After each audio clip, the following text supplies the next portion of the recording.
गम करगत रवि जब होई, तीरथ पति आव सब कोई। देव धनुज किन्नर नर सैनी, सादर मज्जहि सकल त्रिवेणी। तहाँ होई मुनि ऋषय समाजा, जाहि जो मज्जन तीरथ राजा। माघ मास में जब सूर्य मकर राशि में आते हैं तो सब तीर्थराज प्रयाग में जाते हैं। देव धनुज किन्नर नर सैनी, सादर मज्जहि सकल त्रिवेणी। देव दानव किन्नर नर सब मज्जन करते हैं, त्रिवेणी में स्नान करते हैं। और कुछ लोग नियम से वहां पर निवास करते हैं, कल्पवास करते हैं। तो वहां पर सत्संग होता है बैठकर। जब महात्माओं का सम्मेलन होता है तो हरि चर्चा होती है, और जब दुष्टों का सम्मेलन होता है तो दुनिया भर की चर्चा होती है। आजकल यही है। पहले हम लोग निकलते थे गांव में तो रात के समय दो चार जगह रामायण होती थी। अब गांव में सवा राजनीति के और पार्टी बंदी के कोई चर्चा ही नहीं है। रामायण अब नहीं है, अब दुनिया भर की फालतू बातें हैं, निंदा स्तुति में लोग पड़े। तो जो सज्जन है, जब उनका सम्मेलन होता है तो भगवत चर्चा होती है। तो याज्ञवल्क्य मुनि परम विवेकी, भरद्वाज राखे पद से की। भरद्वाज जी ने याज्ञवल्क्य जी के चरण पकड़ के रोका और उनसे पूछा कि महाराज राम कवन पूछूं, प्रभु तो वही। राम कौन है?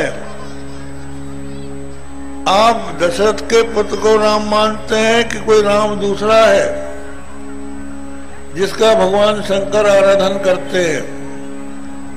तो याज्ञवल्क्य ने समझाया, और समझाया कैसे? तर्क वितर्क करके नहीं, रामचरित्र सुना दिया। राम कथा सुनने से स्वयं ही राम के प्रति विश्वास हो गया, राम के वैभव का और राम की महत्ता का ज्ञान श्रोता को हो जाता है। दूसरा संवाद ये है शिव पार्वती का संवाद। इसकी कथा आती है कि रावण जब सीता जी का हरण करके ले गया तो उस समय भगवान रामचंद्र जी ने एक नाटक रचा। सीता जी के वियोग में व्याकुल होकर राम भटकने लगे, जगह जगह घूमने लगे। कहते हैं हा मधुकर है, हाँ खग मृग हे मधुकर श्रेणी, और तुम देखी सीता मृग नैनी। हे खग मृग, हे मधुकरों की श्रेणी, तुमने मृग नैनी सीता को देखा है? हाँ सीते, हाँ सीते। ये क्यों भगवान ने किया? क्या भगवान ने सीता जी का विरह का अनुभव किया था? अरे उनकी लीला थी। रावण सीता का हरण करने के लिए आए, उसके पहले ही लक्ष्मण जी जब कंदमूल फल लेने के लिए गए थे तो भगवान राम ने कहा था, सुनहु प्रिया व्रत रुचिर शीला, मैं कछु करब ललित नर लीला। तुम पावक मह करहु निवासा, जब लगी करहु निशाचर नासा। कि मैं एक लीला करने वाला हूँ, जब तक मैं राक्षसों का नाश न कर लूं तब तक तो अग्नि में रहो। तुम पावक मह करहु निवासा। तो सीता जी ने भगवान की आज्ञा का पालन करके अपनी छाया भगवान के पास छोड़ी और स्वयं अग्नि में विराजमान हो गई।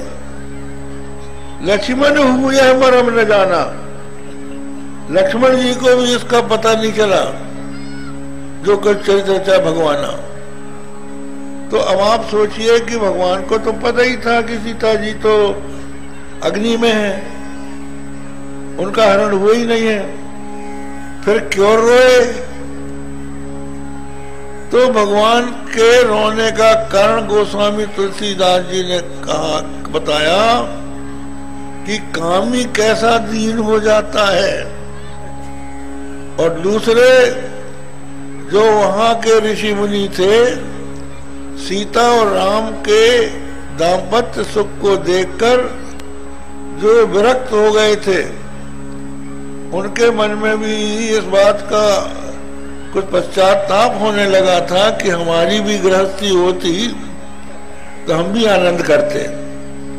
तो ये भ्रष्ट न हो जाए, इसलिए भगवान ने रोके बताया कि तुम्हारी भी होती तो राक्षस ले जाते और तुम रोते। कामिन की दीनता दिखाई और धीरन के मन विरति गिराई। ये भगवान की लीला का उद्देश्य था।